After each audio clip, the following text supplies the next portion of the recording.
వరంగల్ సభలో రెడ్డి నాయకులపై అనుచిత వ్యాఖ్యలు చేసిన ఎమ్మెల్సీ తీన్మార్ మల్లన్న దిష్టిబొమ్మను దగ్ధం చేసిన చౌటుప్పల్ రెడ్డి సంఘం నాయకులు అనంతరం వారు మాట్లాడుతూ సమాజంలో గౌరవంగా బతుకుతున్న రెడ్డి నాయకులపై అనుచిత వ్యాఖ్యలు చేసి తన రాజకీయ పబ్బం గడుపుకోవాలని తీన్మార్ మల్లన్న చూస్తున్నారని, రెడ్డి నాయకులు ఏ కులాలకు వ్యతిరేకం కాదు అని, కులాలతో మేము సోదర భావంతో మెలుగుతామని, కానీ వరంగల్ సభలో రెడ్డి నాయకులకు అనుచిత వ్యాఖ్యలు చేసిన తీన్మార్ మల్లన్న బహిరంగంగా క్షమాపణ చెప్పాలని, లేని ఏడల ఈ ఉద్యమాన్ని రాష్ట్ర వ్యాప్తంగా ఉద్యమిస్తామని తెలుపుతూ రెడ్డి సంఘం ఆధ్వర్యంలో చౌటుప్పల్ జాతీయ రహదారిపై ర్యాలీ నిర్వహించి తీన్మార్ మల్లన్న దిష్టిబొమ్మను దగ్ధం చేసిన రెడ్డి సంఘం నాయకులు ఈ నెల 10వ తారీఖు వరకు క్షమాపణ చెప్పని ఎడల తీన్మార్ మల్లన్నను రోడ్లపై తిరగనీయబోమని, ఎమ్మెల్సీ పదవి నుండి తీన్మార్ మల్లన్నను వెంటనే సస్పెండ్ చేయాలని తెలిపిన రెడ్డి సంఘం నాయకులు.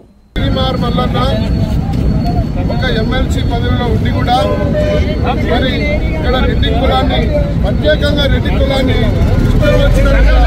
తిట్టడం అనేది సరైనది కాదు. మరి ఈ రెడ్డి కులం కూడా ఆ తీన్మార్ మల్లన్న కూడా బుద్ధి చెప్పేది.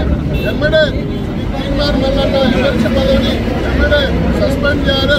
మరి తీన్మార్ మల్లన్న కూడా పార్టీ నుంచి కూడా మరి ఈ విధంగా రెడ్డి కులాన్ని ప్రత్యేకించి ఇష్టం వచ్చినట్టుగా అది ఎక్కడ ఎవరు కూడా తిట్టని విధంగా, అది నోటికి రాని భాష కాదు, అది అసొంటి భాషలతోటి అతను ఈ రెడ్డి కులాన్ని ప్రత్యేకంగా తిట్టడం సరైనది కాదు.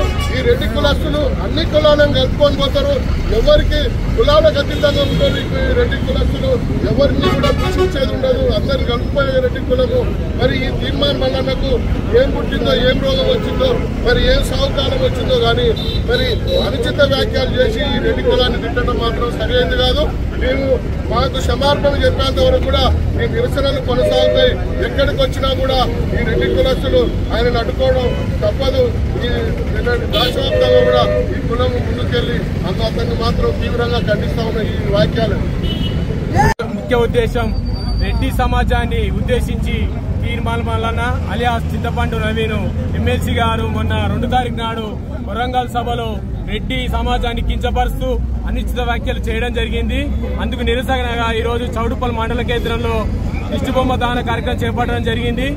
ఎమ్మడే తీన్మార్ మల్లన్న రెడ్డి సమాజానికి క్షమాపణ చెప్పనిచో రేపు జిల్లా కేంద్రాలలో రాష్ట్రం నడిబొడ్డున అతని యొక్క వ్యక్తిత్వం గురించి, అతను చేసినటువంటి అవినీతి గురించి జనానికి తెలియజేయడం జరుగుతుంది.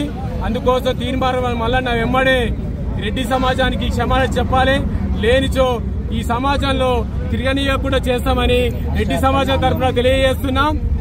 తీన్మార్ మల్లన్న అనే వ్యక్తి ఏ విధంగా పైకొచ్చినో అందరికీ తెలుసు. తన రాజకీయ లబ్ధి కోసం, మంత్రి పదవి కోసం ఒక సమాజంలో గౌరవంగా బతుకుతున్నటువంటి రెడ్డిలని అవహేళన చేస్తూ మాట్లాడడం ఏమాత్రం సమంజసం కాదు. నీకు పదవులు కావాలనుకుంటే నీ ప్రభుత్వం దగ్గర కొట్లాడు. ఒక సమాజంలో గౌరవంగా బతుకుతున్న ఒక వర్గాన్ని వ్యతిరేకించి కించపరిస్తే పదవులు వస్తాయనుకుంటే అది అత్యాశ అవుతుంది. ఇందుకు మూల్యం చెల్లించుకోక తప్పదు. నువ్వు పాతాళానికి పోవడం కూడా జరుగుతుంది. ఏదో పదవి పెద్దది వస్తాయనుకుంటావు. ఒక సమాజంలో ఒక వర్గాన్ని వ్యతిరేకిస్తే, ఒక కులాన్ని వ్యతిరేకిస్తే రేపు రాబోయే కాలంలో ఈ ప్రజల మధ్య తిరగడానికి కూడా నువ్వు సిగ్గుపడే విధంగా ప్రవర్తించే వ్యవస్థ వస్తుంది. కాబట్టి రేపు రాష్ట్ర వ్యాప్తంగా రేపు 10 తారీఖు లోపల మా రెడ్డి సంఘ రాష్ట్ర వ్యాప్తంగా ఆందోళన చేపట్టి నువ్వు 10 తారీఖు నాటి నీకు డెడ్ లైన్ విధిస్తున్నాం. ప్రభుత్వంలో ఉన్న వ్యక్తులకు రేపు పిసిసి అధ్యక్షునికి, ముఖ్యమంత్రికి కూడా చెప్తున్నాం, అతనితో క్షమాపణ చెప్పించండి, లేకపోతే అతనితో రాజీనామా చేయించాలని మేము డిమాండ్ చేస్తున్నాం రెడ్డి సంఘం తరఫున. రెడ్డి సంఘం అనేది ఎట్లుంటుందో రేపు తీన్మార్ మల్లన్న చూడబోతుండో బట్టలిప్పి కొడతాము క్షమాపణ చెప్పకుంటే.